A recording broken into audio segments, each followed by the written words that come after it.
It was one of those warm summer nights where the air felt heavy, still, and full of secrets, and Sarum, charming, kind-hearted, and loved by everyone in the village, decided to take a longer walk home, the moon glowing full above him as if watching closely.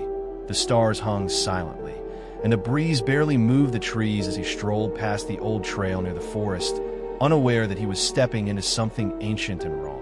There was a strange stillness in the air, too quiet for a summer night. No chirping of crickets, no rustling of leaves, just silence so thick it felt like it was pressing against his ears.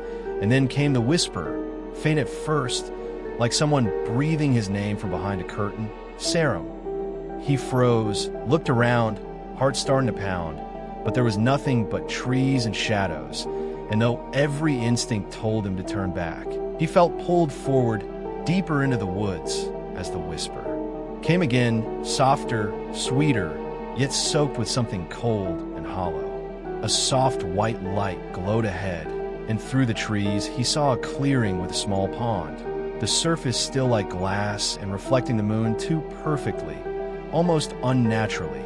And standing at the edge of the water was a girl in a long white dress, unmoving, with her hair black and flowing down her back like ink. He hesitated, drawn to her, but filled with a strange dread that stuck to his skin like sweat. He called out softly, "Are you okay?" But she didn't answer or move, and, after a long pause, she slowly turned. Not all the way, just enough to show her face, or where a face should have been, because instead of eyes, a nose, or a mouth, there was only smooth, pale skin, blank and cold like ceramic, and before he could scream or even breathe, her head tilted and she took one slow step toward him. Panic took over, and he turned and ran blindly, branches slapping against him, thorns tearing at his arms as he crashed through the woods. But the laughter, thin, broken, like a music box underwater, followed him, growing louder, as if she was right behind him. When he finally reached home, trembling and breathless, he slammed the door shut, locked it twice, and leaned against it, trying to calm his racing heart, only to hear a soft knock, 3 slow taps from the other side, and when he dared to look through the peephole, there was no one there, just muddy footprints leading up to his door, small and bare and facing inward. He didn't sleep that night, couldn't close his eyes without seeing her smooth, empty face and that white dress floating across the trees. And at 2:13 a.m. exactly, his phone lit up with a message from an unknown number. "You saw her. Now she sees you." Terrified, he threw the phone away, only for the lights to flicker and go out, the air in his room turning ice cold, his breath visible in the darkness. And in the mirror across the room, he saw her standing behind him. Not in the room, but in the mirror, watching, not moving, not blinking, just there until the glass cracked down the center with a sound like bones snapping. The next morning, his mother found his room empty. The bed was untouched, the door locked from the inside, and the only sign that something was wrong was the mirror, split cleanly in half, with what looked like a faint handprint on the inside, pressed from within. They searched the woods for days, but found no trace of him, only that same pond, still and silent, with a white dress hanging from a tree branch nearby, swaying in a breeze that no one could feel. Now the villagers warned their children not to walk near the forest after dark, and every summer, around the same night, someone hears soft whispers near the water, calling names, inviting them closer, and if you look carefully at the pond's reflection, you might see a boy there, young, cute, with kind eyes and a warm smile. But don't be fooled, because that isn't Sarum anymore. Whatever he saw that night, whatever took him, left only the smile behind. It was late July when Sarum, sweet-natured and always curious, decided to explore the old trail behind his grandmother's farmhouse, a forest path locals warned children about, not because of wild animals, but because of something far older and darker that was said to dwell within the woods, something that whispered. But Sarum, being brave and a little stubborn, didn't believe in those stories. So on that warm, heavy summer night, with the sky glowing orange from the setting sun and a soft breeze rustling the trees, he took a flashlight and headed down the forgotten path, surrounded by towering oaks that seemed to close in around him the deeper he went. At first, everything felt calm, even peaceful. The scent of pine, the sound of leaves under his feet, and birds settling in the branches. But after about 20 minutes, the air changed, becoming colder, thicker, as if the trees themselves were watching, and the usual sounds of the forest faded into silence, so deep it rang in his ears. And then he heard it, a faint whisper, distant and strange, like someone speaking from behind a wall. The words unclear but urgent. He froze, holding his breath, shining the flashlight around, but saw nothing, just trees, shadows, and something that looked a little too much like a figure standing far back between the trunks. It was gone when he blinked, but the whisper came again, louder this time and unmistakable. "Come here, Sarum," spoken in a soft, melodic voice that chilled his blood despite the warm air. His heart pounded, and he turned around to head back, only to realize he couldn't see the trail anymore. The path had vanished behind him, swallowed by the forest, and no matter which way he turned, all he saw were trees, trees, and more trees, all identical and wrong, as if the forest itself had shifted. The whispers grew more frequent now, circling him, sometimes soft and pleading, other times angry and sharp, repeating his name again and again, like dozens of unseen mouths breathing down his neck. And when he finally ran, crashing through the underbrush, branches scraping his arms and face, he found himself in a clearing he had never seen before. Dead silent, the grass burned black, and in the center stood a twisted old tree with no leaves. And hanging from its branches were things that should never hang from trees, small bones tied with string, dolls with eyeless faces, and torn scraps of clothing that looked horribly fresh. He backed away slowly, horror twisting in his chest. But as he turned, he saw something moving between the trees, white thin, wrong in shape, crawling more than walking, its limbs bending like they had no bones, and its face, oh God, its face was stretched too long, with a mouth that opened slowly, revealing no teeth, no tongue, just darkness and a voice that wasn't a voice at all, just pure sound that dug into his brain like needles. Sarum screamed and ran, his lungs burning, the whispers now inside his head, not behind him, telling him things, secrets and languages he didn't know, but somehow understood, telling him not to leave, telling him he was chosen, that he had heard them, and once you hear the forest hears you forever. When he finally burst out of the woods hours later, bruised, bloody and crying, the sun was rising, and the world looked the same. But he wasn't. Something had followed him, not in body but in sound, and from that day on, every time Sarum stood near a tree, even in a park, even near a potted plant, he heard the whispers, soft, patient, promising they'd come for him again when the forest was ready. Weeks later, he disappeared. His room perfectly clean, no sign of a struggle, no note, only his flashlight left on the bed and a message carved into his bedroom wall in tiny, childlike handwriting. He listened. Now he belongs to the trees. And now, they say if you walk near that trail on a summer night and stop to listen, really listen, you might hear a voice among the rustling leaves, whispering a name not yours, Sarum. And if you hear it clearly, if the trees call to you too, don't answer, because once they know your name, they never forget it. It was the last weekend of summer when Sarum, ever curious and gentle-hearted, decided to go for an evening walk by the lake that bordered the edge of a small town, a peaceful place where fireflies danced above the water and frogs croaked in the distance. And though everyone loved the lake during the day, locals warned about going there at night. Not because of animals, but because of her, the girl no one could explain, the one some swore they'd seen standing still by the shore under the moonlight. And Sarum, never one to believe in ghost stories, smiled when his friend dared him to visit the lake alone after sunset.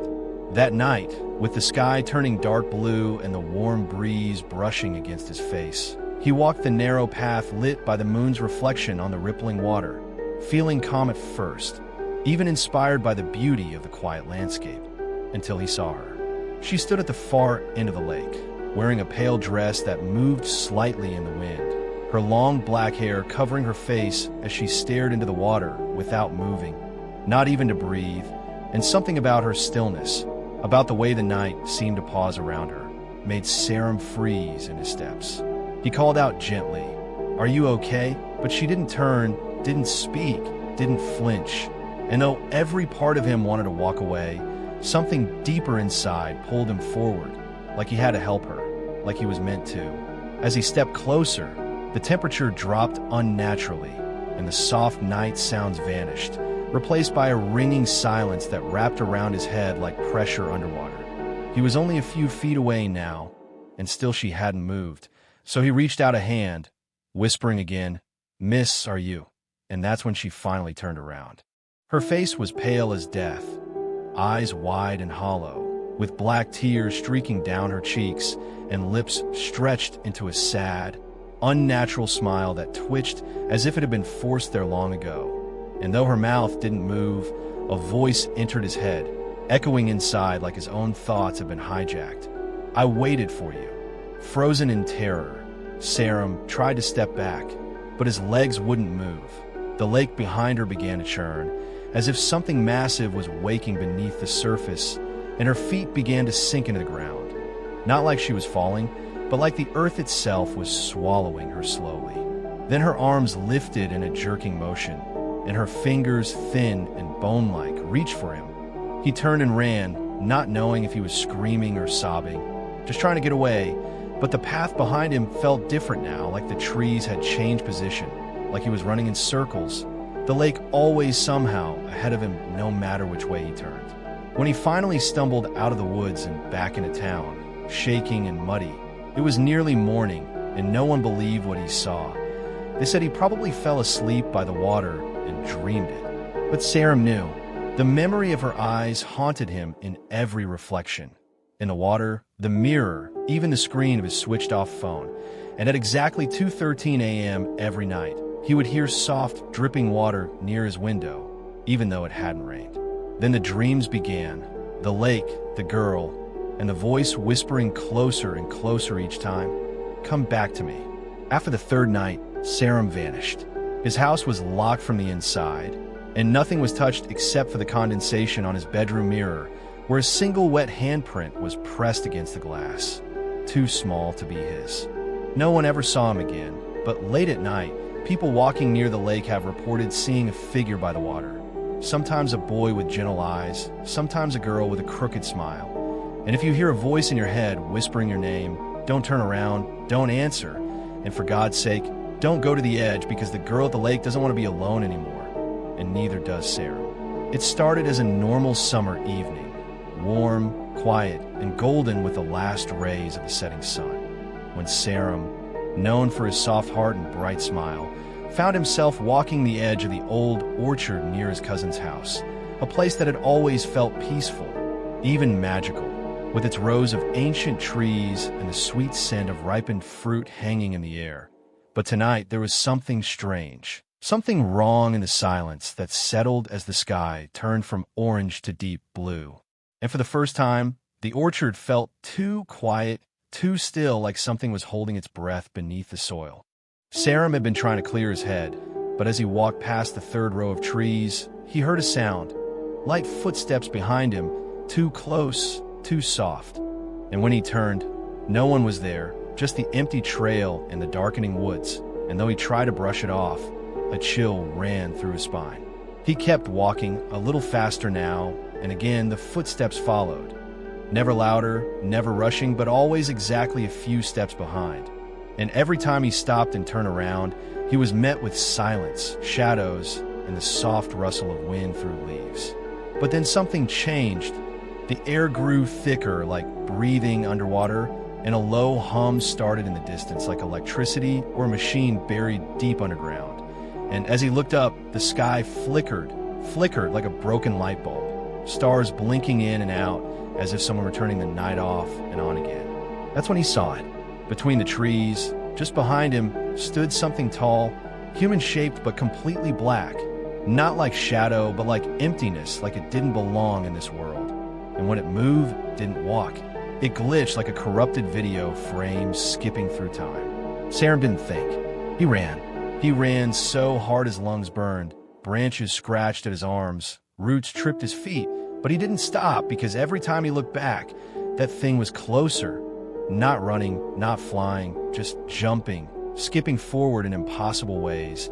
And each time it blinked closer, Reality around it broke, like the world couldn't handle its presence.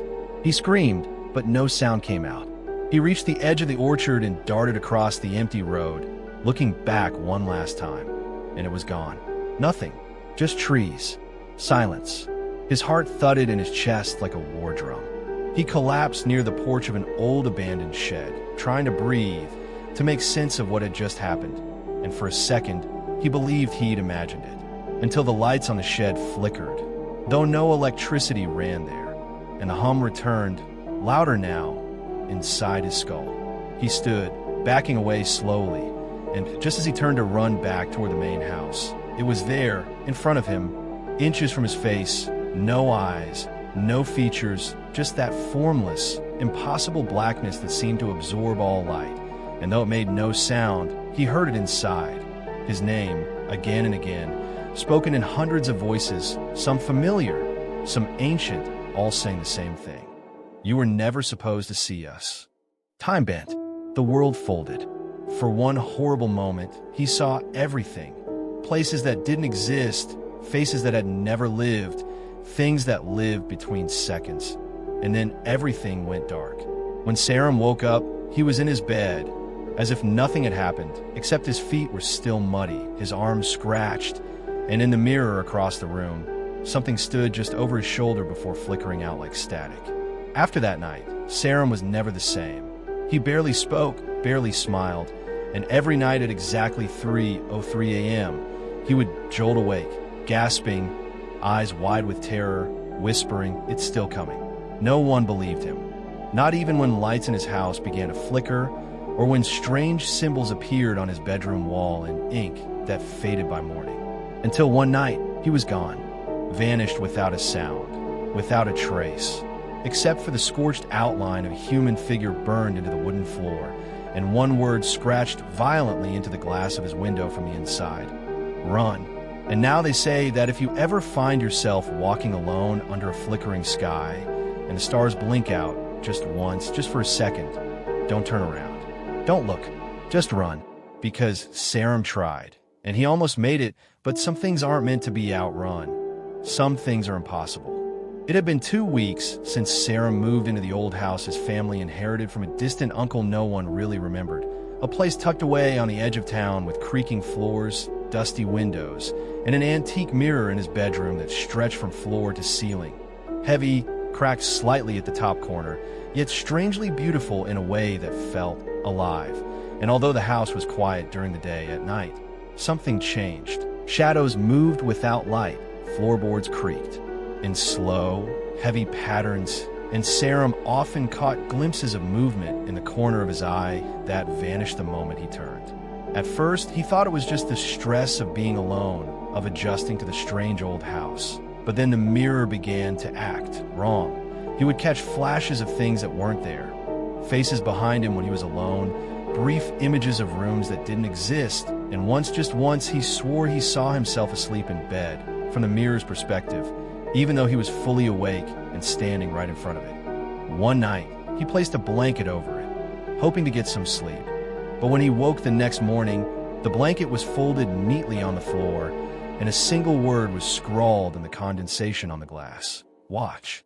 That same night, the house grew colder than ever, despite it being midsummer, and the mirror began to hum softly, a deep vibration that filled the room with unease.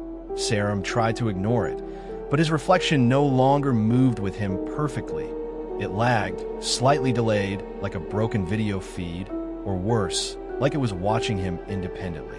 He tested it by waving, turning quickly, even jumping, but every time, the reflection reacted a split second late, and sometimes it smiled even when he didn't. He avoided it for days, but no matter where he went in the house, he felt like he was being watched from behind glass. Until the night he woke at 3 a.m. to the sound of glass cracking, long and slow like ice breaking under pressure. And when he turned on the light, he saw the mirror had a new fracture, long, jagged, running straight down the middle like a wound. His heart pounded, and he backed away, only to see himself still standing there in the reflection, unmoving, staring with wide, lifeless eyes and a smile that did not belong to him. Then the lights flickered and died, In the darkness, the mirror began to glow faintly, not from outside light, but from within, as if the reflection had its own source of illumination. And within that light, his reflection began to move on its own, lifting a hand, pressing it against the glass slowly, while Sarum stood frozen in the real world, unable to move, breathe, or scream. He felt a pressure behind his eyes, a whisper in his skull.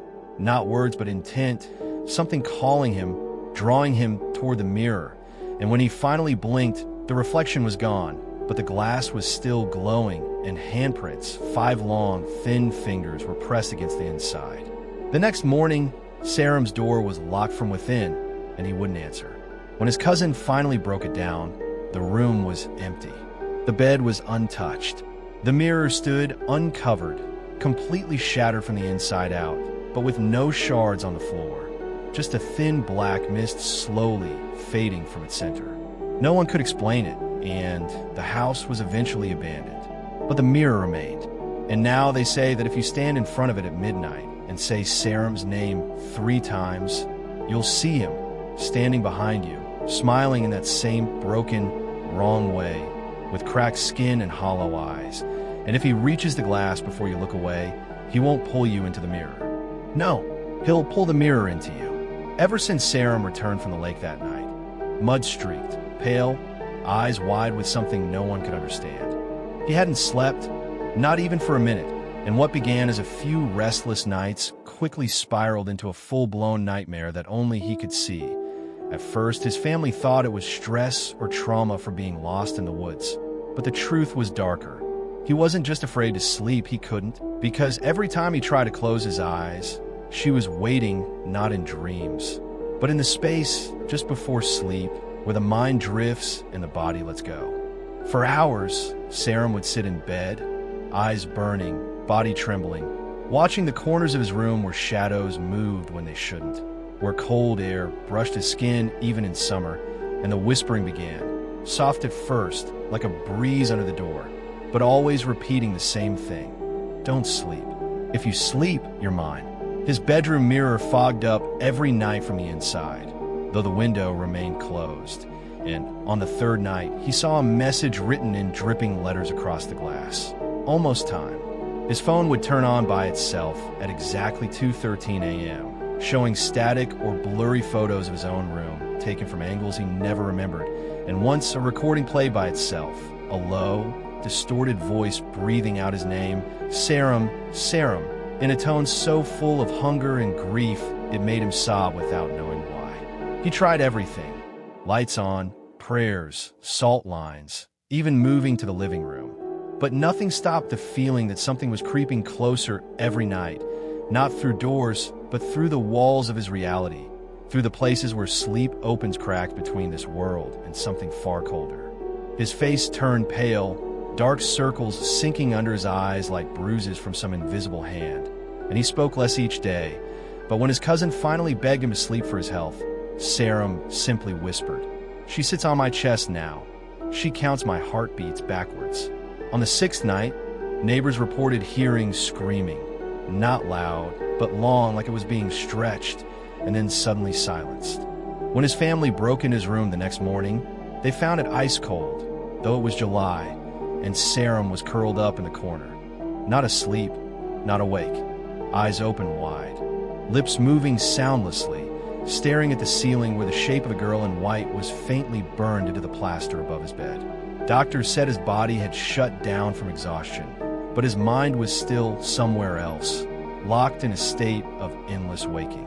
They took him to a facility, but every night at 2:13 a.m., the same thing happened. Static flooded the monitors, the room dropped in temperature, and the whispering began again, picked up clearly on every microphone. "Sleep. Let go. I'm waiting." Then, one night, he vanished, his bed untouched, door locked, but a thick layer of water on the floor, and the walls were scratched with thousands of tiny marks, all forming one word over and over again: sleep. No one ever found him. But now, they say if you stay awake too long, especially in a room with mirrors or near open windows, and if you start hearing a soft voice urging you to rest, don't listen.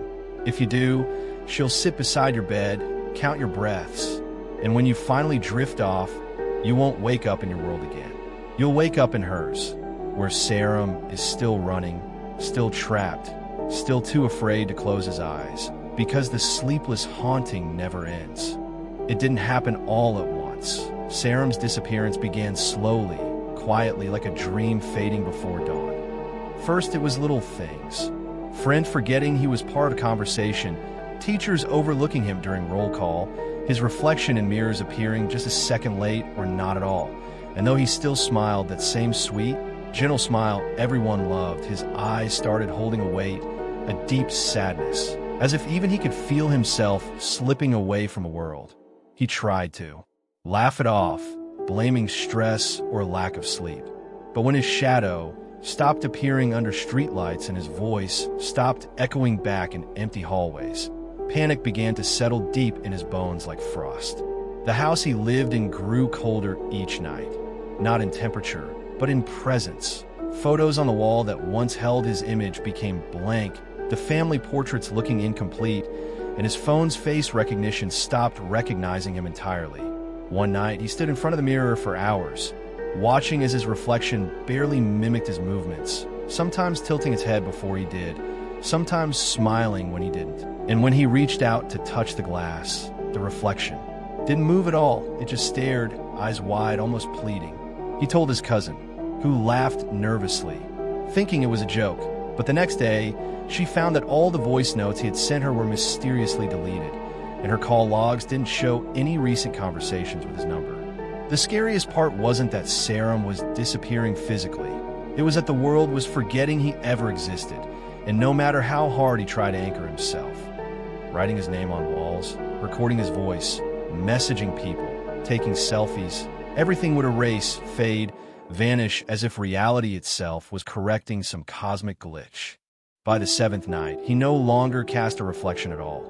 And when he looked through old photos, it was like staring into a life he was never part of. His school locker was empty. No books, no nameplate. His bedroom began to feel like a guest room. Untouched, clean, and unfamiliar. On what would be the final night, Sarum sat on his bed and wrote a note. Over and over, pressing the pen so hard it tore through the page. I am real. I was here. Please don't forget me. But by morning, the paper was blank. His mother opened the door and found the bed neatly made, his shoes by the wall, his clothes folded, but no sign of Sarum. Not a single strand of hair, not a fingerprint, not even warmth left in the sheets, like he had never slept there at all. His name no longer existed in school records, on mailboxes, or even in family memories. When people looked at group photos, they blinked in confusion, swearing someone should have been standing in that empty space. But no one could recall who. Only one person remembered, barely, his cousin, who kept hearing his voice in dreams, a soft whisper saying, I'm still here, just outside. Help me remember myself.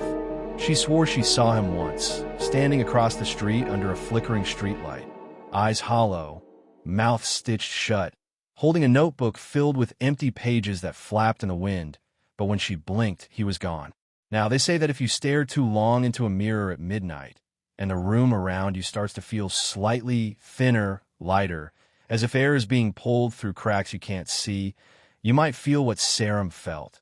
The beginning of fading, the unraveling of identity, like the world is forgetting your name even while you speak it. If that ever happens, write your name down and say it aloud 3 times, but even then, it might be too late.